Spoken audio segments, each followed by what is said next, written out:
We're sorry. The number you have reached is not in service. Please check the number or try your call again. This is a recording. Are you listening? Listen to people. Learn what you can. What is racist and what is just ignorance? If you've got a friend or an ally or somebody in your corner there to support you, amazing. I just can't wait for the day where we're no longer pleasantly surprised that someone is LGBT+. Ask questions on a personal level, do better. Asking pronouns. It was like the moment that I realised I was different. Winning that award topped this year off for me. Because without you, this world wouldn't be the same. Are you listening? Are you listening? Are you listening? Are you listening? Hi everyone, welcome back. It's me, Emmy O'Shaughnessy, Director of Innovation and Growth and Deputy CEO of Oxfordshire Youth.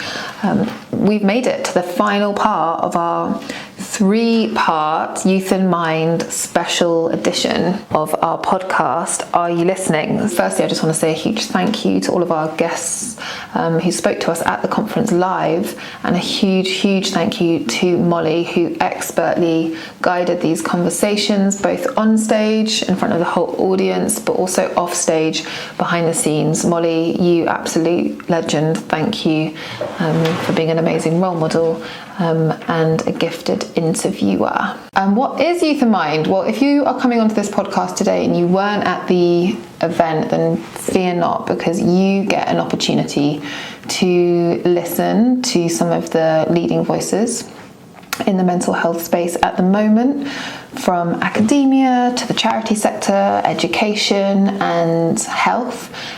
You'll also be hearing about some amazing young people who are making waves in the campaigning world and with music organisations as well. A quick overview of what Youth in Mind is, so that you can make sure you come and find out more in person next year. Youth in Mind is an event for professionals that work with children and young people. We think Youth in Mind is really special in that it brings together statutory bodies, so the local authorities. We had Oxford City Council and Oxfordshire County Council present, alongside school workers, police, health, and of course the voluntary sector, united by our shared passion to improve the mental health outcomes for children and young people. But the most important partner is, of course, young people themselves. And the day opened out with young people.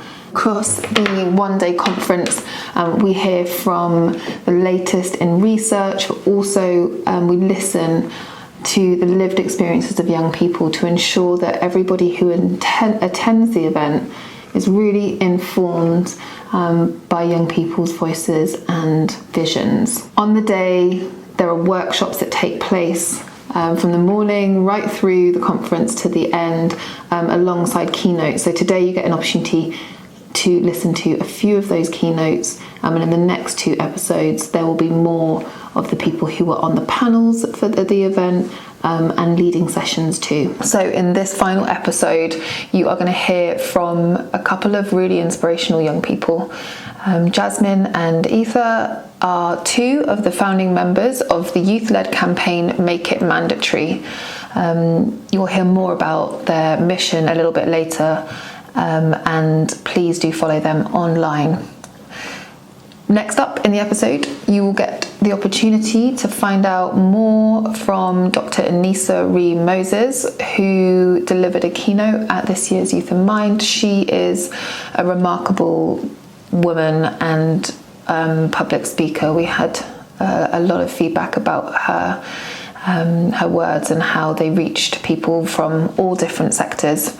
So she is an educational and child psychologist, and also the CEO of Learning and Wellbeing Psychology, which is supporting school communities to thrive. Our next guest that you will have the pleasure of listening to is a long-standing legend in Oxfordshire. She's Gita Lobo, the CEO of Autism Family Support. And finally, we have 2 gifted young musicians, Hamzah and Tavian, from Oxford organisation In-Spire Sounds, who are really doing quite incredible work, using music as a vehicle for personal transformation and social change. So buckle up. It's going to be an amazing last episode, and thank you so much for being here. If you weren't able to be at the conference, and you get to listen to all of these awesome people share their thoughts and ideas and their wisdom, and it really means a lot that you have taken the time to absorb their messages. So take care of yourself, and see you on the other side. We're back at Youth in Mind with Make It Mandatory. Why don't you tell me a little bit about yourselves and what you do? My name is Jasmine, and I'm currently a biomedical science student, and in my spare time I volunteer for the Make It Mandatory campaign.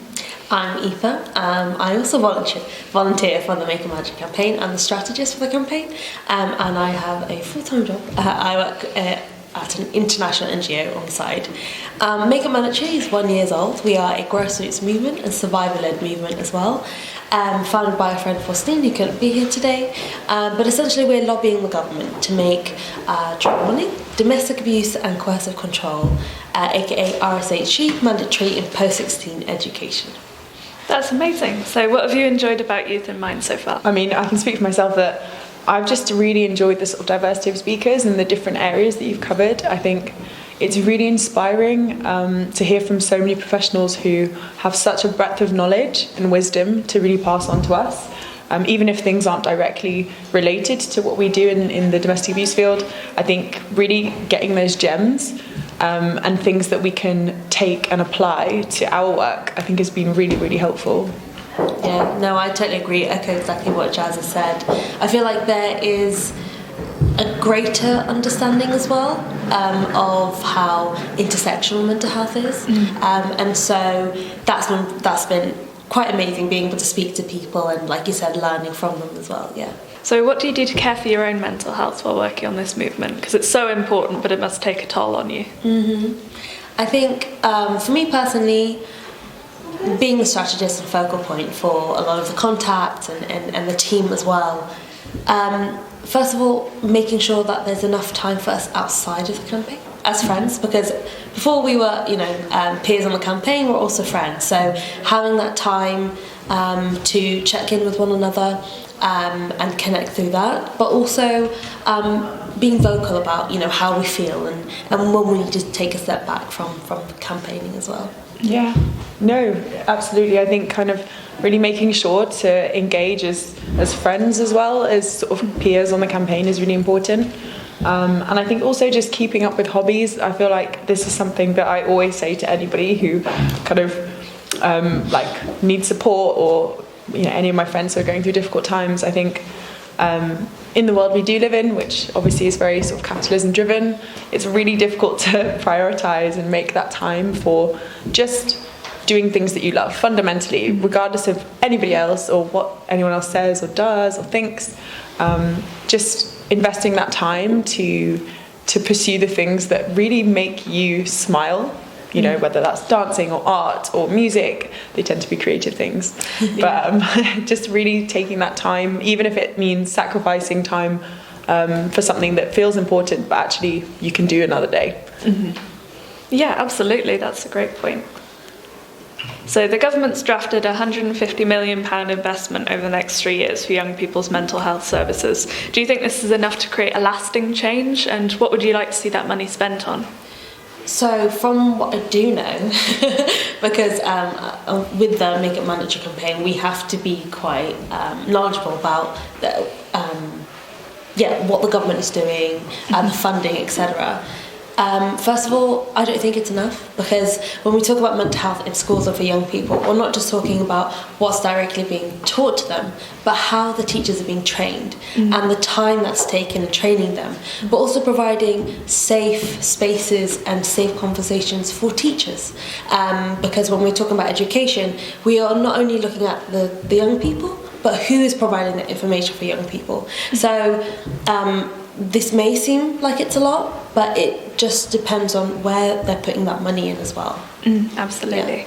Absolutely, yeah, no, I totally agree. I think, when you look at the generic budgets of the government, I think 150 million sounds like a lot, but actually practically, when you really break down how would that be implemented, I think money can disappear quite quickly, even in things that are really, really worthy. I think there's always a lot of talk about there's no magic money tree. And I think somebody sort of raised this this concept of moral injury earlier in a really good presentation, and I think that really contributes to this idea that, you know, how much money would we really need to actually give to all of the areas in the community that actually needs this money to benefit the mental health of young people? I mean, there are so many organisations and schools and community centres that would need money like that.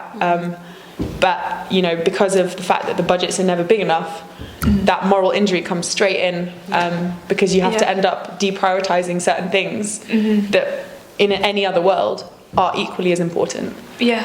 It's really hard. Yeah, absolutely. What do you think are the biggest challenges to an effective and sustainable mental health service? First of all, like I think just stems from the last question, it's the funding.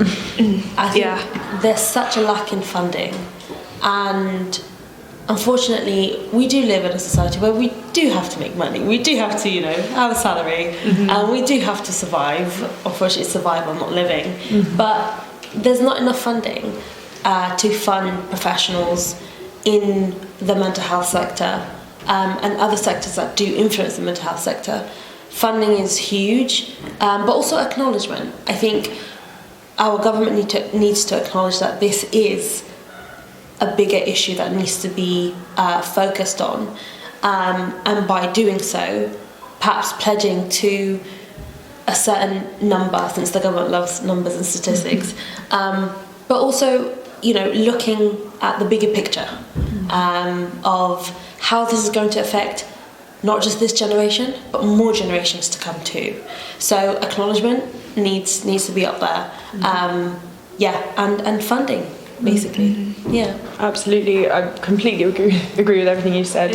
And I really like what you said about the bigger picture, because I think instantly when you said that, I had a tangle of thoughts, because, you know, what are the challenges to creating a really sustainable and long-lasting mental health service that's suitable for all?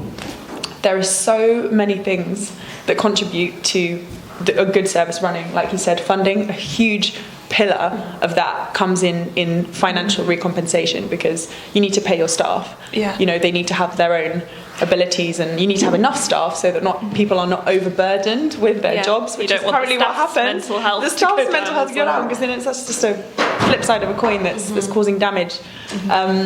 And also, I think a real appreciation for the intersectionality of mental health with everything else. I'm sure other people have probably mentioned this, but I think, you know, when you're looking at treating mental health conditions, or even just helping people cope, we have to understand that in society our lived experience is complex, because as human beings we have what we now call protected characteristics, things that are important, that make us who we are, but also things that can be harnessed and kind of manipulated to create these systems of oppression, which leads to sort of degraded mental health.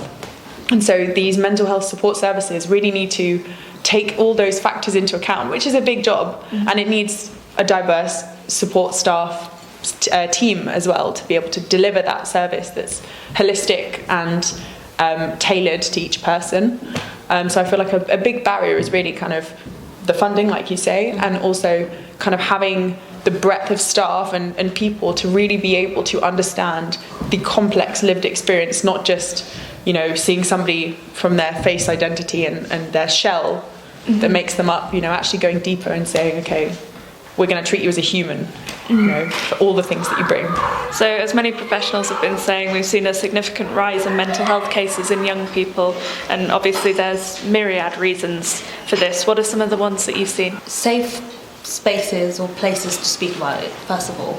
I think we underestimate the current generation.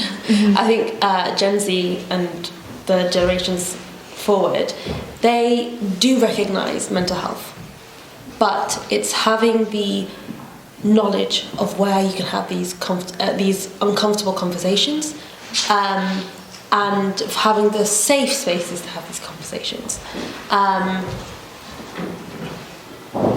I think we as a society, we're becoming more and more aware of mental health issues and what they look like, the forms that they come in.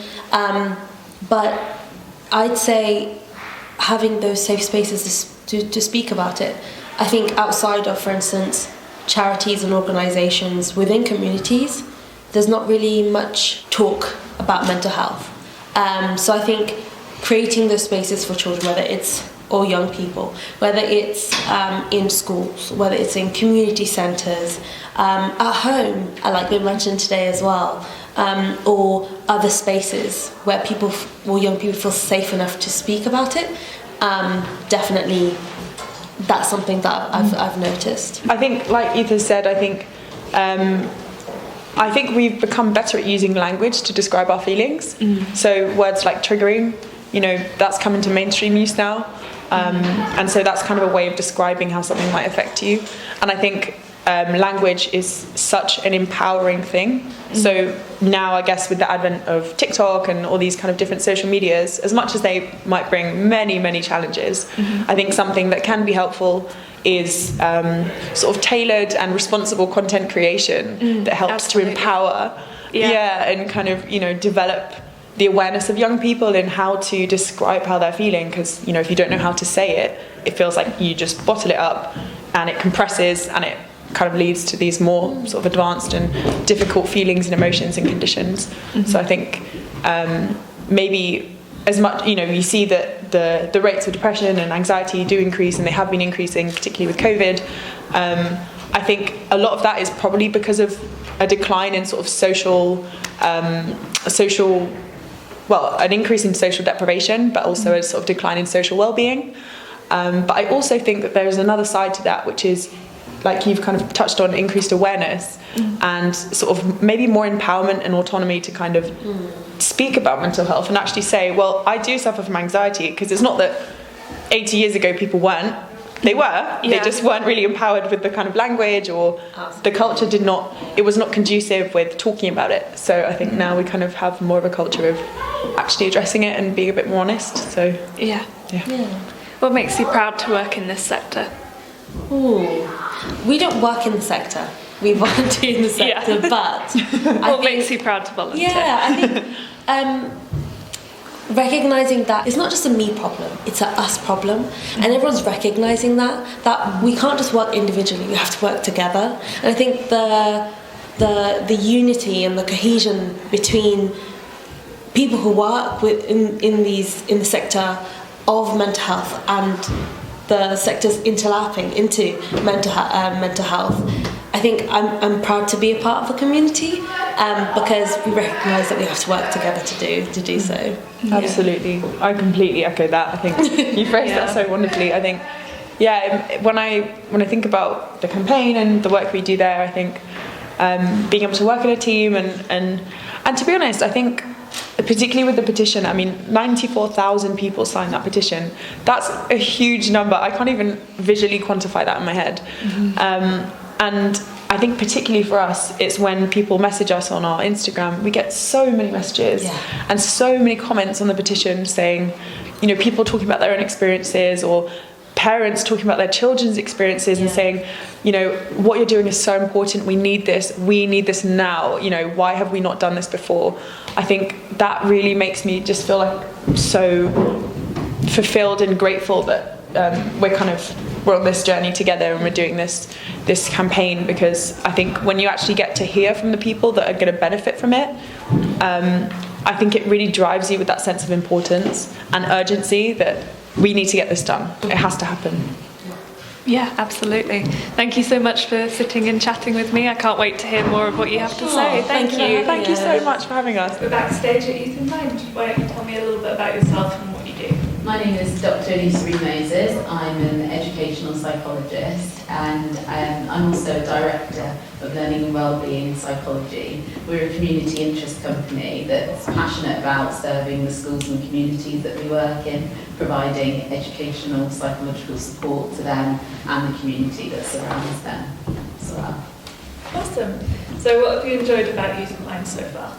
It's just been really good actually to have a set of people who are all passionate about supporting children and young people's mental health. It can feel quite daunting coming into a space with a lot of different people coming together, but actually everyone's of one sort of mind, and that's to benefit those that they support. And so it's felt a bit like camaraderie today. It's been really good to hear from Dr. Sarah Hughes, the CEO of Mind as well, and some of the key points that she was talking about, and really I think she also helped to get the conference started with that idea of hope. Starting off with the children this morning, just a bit of a reminder there about actually why we're here. And then I've been, in a couple of the workshops that, again, it's just people who have seen a need and not sat around waiting for someone to fill it, but decided to take part and get involved and get stuck in. It's been really good to see. Yeah, it's been really nice. There's been a real sense of community and, like you were saying, hope. It's felt very hopeful. Yeah, that's been really good. So what have been your top 3 takeaways from today's conference? Top 3 takeaways, I think, are standing by your convictions of what you see. I was in one workshop talking about community mentoring, and there were a lot of questions kind of thrown there, but actually seeing that set of people really committed to what they set up to do to support the young people at risk of criminal justice input or having come out of prison, and they really want to focus on supporting them move into adulthood positively. It was really clear that they thought through their idea and why they exist, and it came through in the way they came across that they're there to champion these young people who may otherwise get lost or forgotten in the community systems that we have. Also, like I said before, the speech by Dr. Hughes was really inspiring and just reminding us that we can look for the glimmers in the things that we do and the things that, the interactions that we have with the young people as well. And then I think, just being around others and getting to find out about different organisations and charities that are around at the bus has been a good one that I heard a lot about today. Have there been any positive changes that you've observed in mental health services and mental health of young people you've worked with? I think in the services, seen today, there's the acknowledgement. It was good to see in some of my work that I do within schools, often there's the conversation around CAMS and waiting lists and things, but to see that acknowledgement here in Oxfordshire and then put something in place for that with the pre and post diagnostic support is a really positive shift, and will be supportive of so many parents and carers and young people as the word gets out there more, because it's about meeting them where they're at and what kind of, life doesn't wait for a diagnosis or an assessment or a pathway. And so I think that's something that I've really noted has been a positive change. And I also think people wanting to take responsibility and understanding that it's not just, the GP's role or this one particular person in school's role, but that actually a key thing in supporting mental health for all of us, children, young people, adults, are relationships. And if we don't have those genuine, trusting relationships, it can be really hard to find support when you need it. Yeah, absolutely. So from your point of view, do you think that the existing mental health support in schools is working, and what would you do to change it if you could? That's an interesting question. I think part of it is about helping people understand the resources they have at hand, and that you don't necessarily need an expert to come in kind of on a white horse and fix everything. That actually there's a lot of resource, there's a lot of gems, there's a lot of gold kind of in the place that you're in, and then being able to acknowledge that and provide space for that. Oftentimes is a pressure. Schools will often talk to me about, we don't have time, we don't have capacity for this. But I think seeing each person as a resource and each person willing to take up that mantle to have that conversation that they might otherwise not have because they've got to move on and do something else, can be something. It's in those small interactions, and sometimes it's the small things that can give that support. So I think there's been positive movement. I think it's about helping us all to kind of understand that we can all pick this up, and it's not just for those, say, here today who are really passionate about it, but it's for everybody. Absolutely. What makes you proud to work in this sector?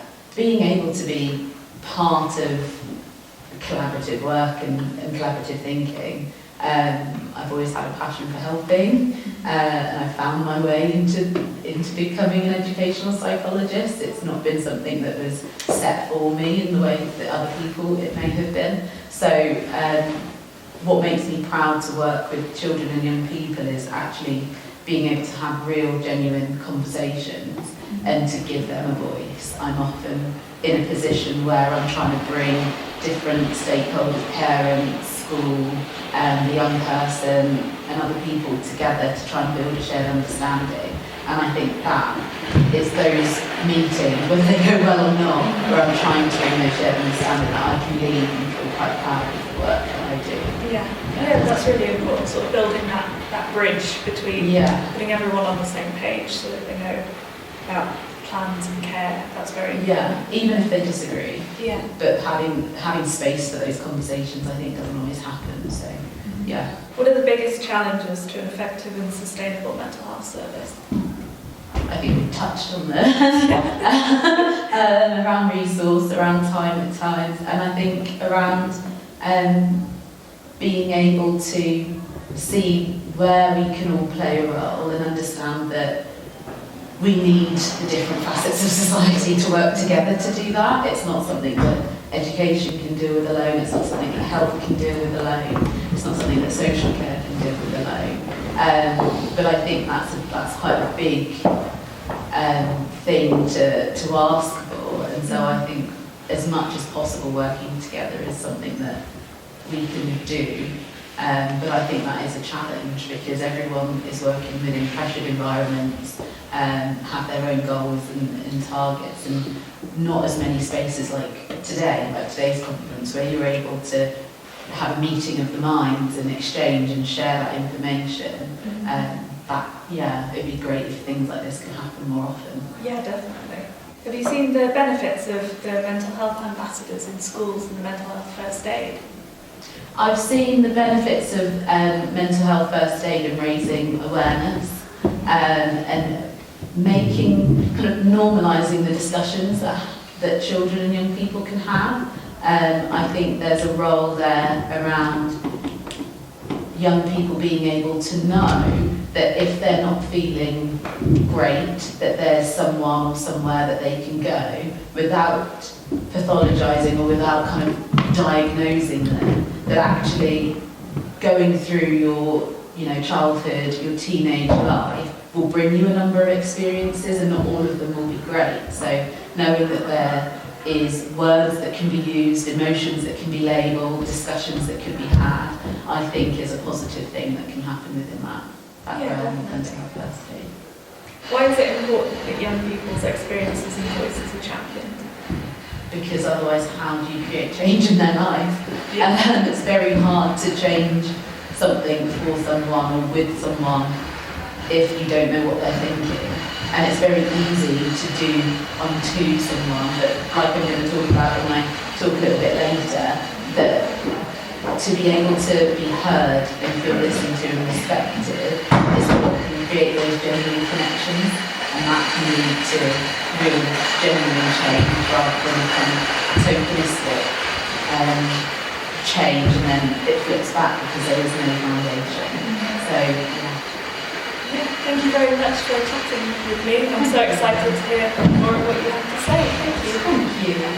I'm Gita Lobo and I'm Chief Executive of Autism Family Support Oxfordshire. So I'm here mainly to be on the panel, which is talking around co-production with neurodivergent young people, making sure that the voice of autistic young people is heard throughout project design, service design, and then follow through really, because we hear a lot about the word co-production, but actually, if we're all honest, probably nobody's doing that really well. So we need to get the voice of young people much more in the room, sort of at the beginning stages of talking about project design. Great to see so many stalls, hear about what's here in the community in Oxfordshire, also the great productions that have been put on by the young people, and a real true sense of this is for the betterment of young people and young people's mental health. I want to do more about sharing the stories of our young people, so it's something I've been thinking about for a long time, but yeah, definitely more around getting sharing that with other young people because it's such a powerful voice. So we have a youth action team, and we want to mobilise that better so that more of our community and our young people can hear good stories and be inspired and enabled by young people like themselves. I can't get my head around 150 million and exactly what that provides and looks like, but what I will say is that somebody needs to be brave in top government, in NHS England, to say, to stop this cycle of constant crisis management, someone needs to say we're going to top slice the budget and put it towards preventative work, because unless we do that, we're constantly stuck in this crisis management cycle. And so far, in 18 years that I've been in Oxfordshire, nobody's done that. Something that we know that we do in autism family support is give time. And that sounds like a really easy, quick fix, but actually in reality that doesn't happen. Our young people in particular, autistic young people, they need time, more time than others, to build relationships, to actually trust that person and to start to formulate their thinking and to be able to share their thoughts on how they might want to be supported and what's going on for them. And nobody has time, and they say time is free, but actually it's not in the reality of running services and schools and health provisions. But we need to find that time for young people, to give them the space that they need and that they're actually asking for. We're backstage at Youth in Mind with In-Spire Sounds. Why don't you tell me a bit about yourself and what you do? Well, I'm Hamzah. I'm Tavian. Hiya. And we make music, try and get our messages out to Oxford as a whole. I think it's a really positive message, and what the guys at In-Spire Sounds do, it's really helped us in our journey as creatives and artists, and it's really amazing. So yeah. Yeah, totally agree. Helps us learn new skills, meet new people, make new connections. When it comes to the lyric writing, it helps us develop vocabulary, and it's pretty nice. Yeah, awesome. So what have you enjoyed most about Youth in Mind so far? I think just the togetherness and the overall acknowledgement that mental health needs to be more talked about as a subject as a whole by everyone. And it's nice to have a day that celebrates mental, well, I don't want to say celebrates mental health, but spreads awareness of mental health as a topic that needs to be continued to talk about and be talked about. So yeah. Yeah, it helps us do what we love and spread awareness about mental health. It's really useful. It's very casual as well. It's not just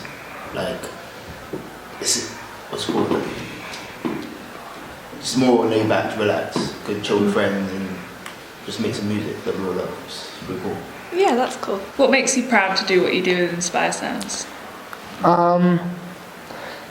It helped, well, for me personally, it helped give me direction and purpose. I was a little lost before I started working with them both mentally and kind of in terms of what I wanted to do with my life. And I think it gave me a form of therapy that you just can't replicate. And I think if many other people around the Oxford area are dealing with mental health issues or even just want to get into the creative side of, creating, then I think In-Spire Sounds is a great resource for that needs to have more attention from Oxford as a whole, and that's what we're trying to do by spreading our message and music to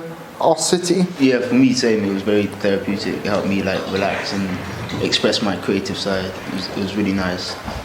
Even before it was for a good cause. It was just very nice just to come out and make music with some friends, like I said before. But now it's like we have a message to send out, trying to spread awareness for mental health and how important it is for the youth of today. Thank you so much for chatting to me, and I can't wait to hear you guys. Thanks. Yeah, thank you. There we have it. We have made it to the end of our Youth in Mind 3-part podcast special. You were guided by Molly through several conversations with adults and young people who are all part of making positive change within the mental health sector and system. So big up to all of you. That episode was amazing. First up, just to reflect on Make It Mandatory and their really powerful and energizing campaign. I'm really proud that campaign has made such an impact in a really short amount of time, and their call for an extension to relationship and sex education for post-16s to ensure that their mental health is supported and well-being is just absolutely fundamental. So keep going, Make It Mandatory lot, you're doing amazing. Yes, we heard some really key messages there. We had Anisa-Ree's perspective of the importance of meeting young people where they really are at, diagnosis or not, and also how everybody has a responsibility to bring their authentic selves into a relationship with young people, because we all make a difference every day when we connect with young people and we listen with attention and presence. I loved also Gita's real push for us to take notice and hear the true voices and stories of autistic young people. And finally, you heard about the impact of music and the production of music on mental health. So that's it. This is the final part, but let's keep this conversation about mental health going. It is so important. So whether you want to tell us what you thought about these episodes, or you want to get in touch with us to find out how you can get involved, make sure you find out about next year's Youth in Mind. Please come onto our website. It's www.oxfordshireYouth.org. You can follow us on social media. We would love to see you there. Ox Youth on Twitter and Oxfordshire Youth on TikTok and Instagram and LinkedIn. We will see you again next time. It's been really fun to come on and say hi, take care of yourselves and each other.